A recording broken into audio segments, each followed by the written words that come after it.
Good day. Welcome to News Now on TV360. I'm Thelma Okoro.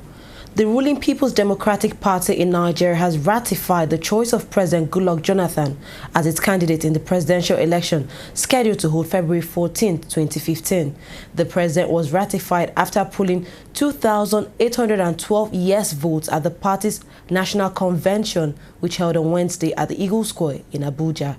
President Jonathan accepted the nomination as the party's flag bearer in the presidential race and promised not to let Nigerians down if elected president. Jonathan at the occasion also announced that Vice President Nnamdi Sambo would be his running mate in the 2015 elections. The appointment of Adamu Nwazo as national chairman of the PDP was also ratified at the party's national convention, which had in attendance over 3,073 delegates. Former head of state Muhammadu Buhari has emerged the presidential candidate of the All Progressives Congress (APC) in the 2015 general elections. Buhari emerged winner at the party's national convention in Lagos, polling a total of 3,430 votes. Coming in second place was the former governor of Kano State, Rabiu Kwankwaso. In third place, we had former Vice President Atiku Abubakar with 954 votes. Imo State Governor Rochas Okorocha follows with 624 votes, and publisher of leadership newspaper Simon Isaiah pulled 10 votes.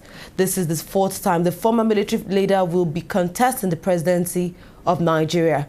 He will now have to slug it out with the candidate of the People's Democratic Party, which is President Goodluck Jonathan, in the 2015 elections. Barely 24 hours after launching his book titled My Watch, an Abuja High Court has found former President Olusegun Obasanjo guilty of contempt over going contrary to his directive. The court on Wednesday ordered that the book launch be put on hold over claim that the 3-volume series, which allegedly contains libelous materials. Presiding Justice Valentine Ashi, in his ruling, gave Obasanjo 21 days to give reasons why he should not be punished for contempt for going ahead to publish the book in spite of court directives. The judge held that it was wrong for Obasanjo to have proceeded to publish the book despite the fact that a libel suit, whose subject matter formed part of the content of the book, was still pending before the court, and that the order he made on December 5th was also still pending.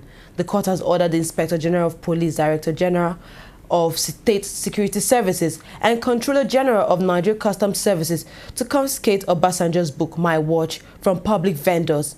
Meanwhile, Obasanjo has filed an appeal against the order given by the Abuja High Court to confiscate his published book.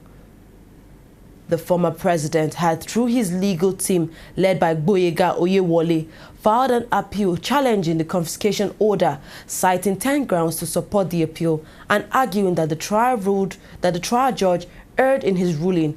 Among the 10 grounds of appeal listed by Obasanjo's counsel are, in quotes, that there was uncontradicted affidavit evidence that the defendant's book, My Watch, had been published and released to the public before making of the interlocutory order. End of quote. The plaintiff never alluded to this fact in his affidavit before the court.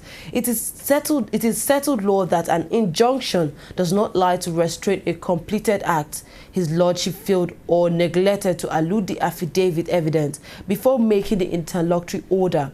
The learned trial judge erred in law and exercised his decision wrongfully in granting the orders of interlocutory injunction subject to this appeal against the defendant, restraining him from publishing his book, My Watch, or publishing his letter, subject of the suit in the said book.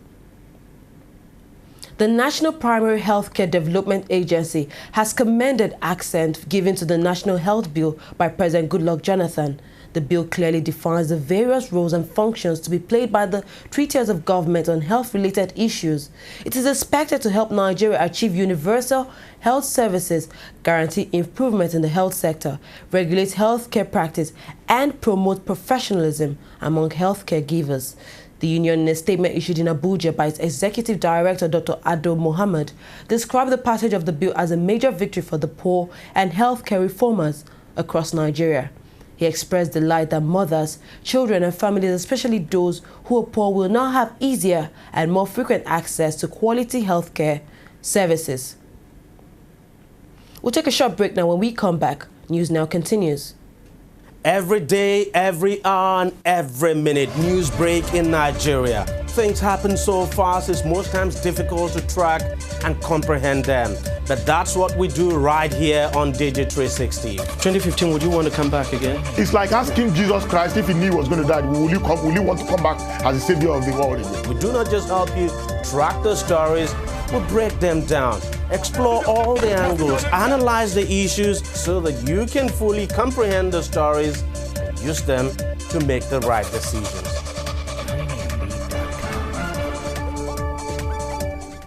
Welcome back. The Director General Bureau of Public Enterprises (BPE) Benjamin Dike has said that the country required about 18.9 trillion naira for development of 3 critical areas of the nation's economy.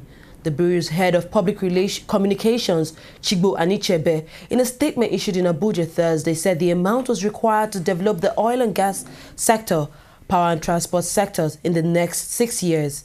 Dike was speaking when he presented a paper at the annual General Meeting of Manufacturers Association of Nigeria. The DG indicated that in the next 6 years, Nigeria will require about $18 billion to $20 billion of investment in the power sector. He said that the current reforms in the sector have inspired the private sector to invest in the rehabilitation of existing infrastructure and in new projects, adding that in the next 6 years, Nigeria will require about $60 billion investment in oil and gas to unleash the potential in the sector. The Nigeria Civil Service Union has condemned the recent austerity measures introduced by the federal government to cushion the effect of the oil slump in the country. The measures introduced by the federal government include paying tax on luxury goods, a reduction in public expenditures, and international travels by public servants, among others. The union, in a communique issued at the end of its 65th National Executive Council meeting and signed by its national president, Kiri Shaibu, and the General Secretary, Gerard Ukeni, described the measures as anti-people. The Civil Service Union urged the federal government to seek alternative sources of income in order to avoid overdependence on oil. It said government should rather introduce proactive policy to diversify the economy by creating enabling environment for industrial and agricultural activities to thrive.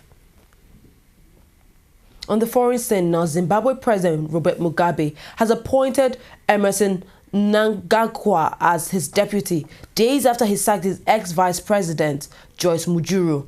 Mugabe announced the appointment at the headquarters of his ruling ZANU-PF party to loud applause. The appointment makes the former justice minister the favorite to succeed Mugabe, nicknamed Ngwena, which means crocodile, because of his ruthlessness. Mnangagwa has held various senior posts in the country, like defense and internal security apparatus. He takes over from Mujuru, who Mugabe sacked after accusing her of plotting to kill him, an allegation she has since denied. Mugabe, who is 90 years old, also purged the government of 7 ministers on Tuesday as he tightened his grip on power. Meanwhile, Mugabe appointed diplomat Felekelezela Mufoko as his second vice president, but he is not a heavyweight in Mugabe's party. Mr. Mnangagwa served Mugabe before and during the 1970s guerrilla war against white minority rule and has been a member of every administration since independence from Britain in 1980. The new vice presidents are expected to be sworn in on Friday. New ministers are soon to be announced by the president. An Arabic correspondent of the Al Jazeera media network, Mar Al-Harandiri, was on Wednesday killed while on duty in Syria covering battles in the city of Al-Sheikh Makskin in the rural Dura area.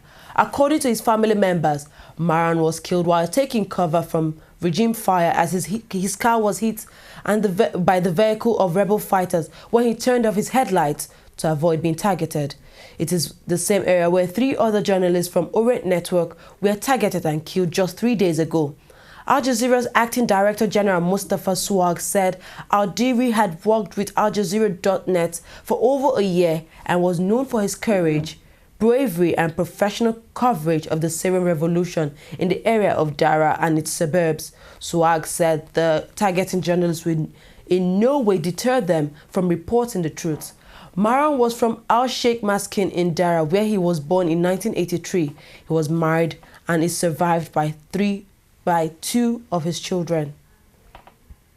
A sad story, may he rest in peace. Now to sports. Nigeria's under-20 team, the Flying Eagles, today began playing test matches at its Kaduna training base in Kaduna State in northwest Nigeria.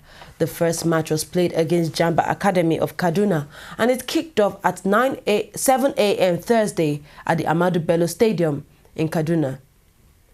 The Flying Eagles will on Saturday play a second game against Standard FC of Zaria at the same venue. Another series of training matches for the team are scheduled for next week. Each half of the test match will last an hour and will be played by different set of players as the Flying Eagles continue to scout for fresh talents to boost the squad for next year's African Youth Championship in Senegal. Meanwhile, the Flying Eagles will go on Christmas break from December 20th and resume in Kaduna a week later. Foreign-based stars like Taiwo Awoniyi, Kelechi Iheanacho, Chidebere Nwakali, Chidera Eze and Musa Yahaya are expected to join the squad thereafter. We've come to the end of news now. Thank you very much for joining us. I'm Thelma Okoro.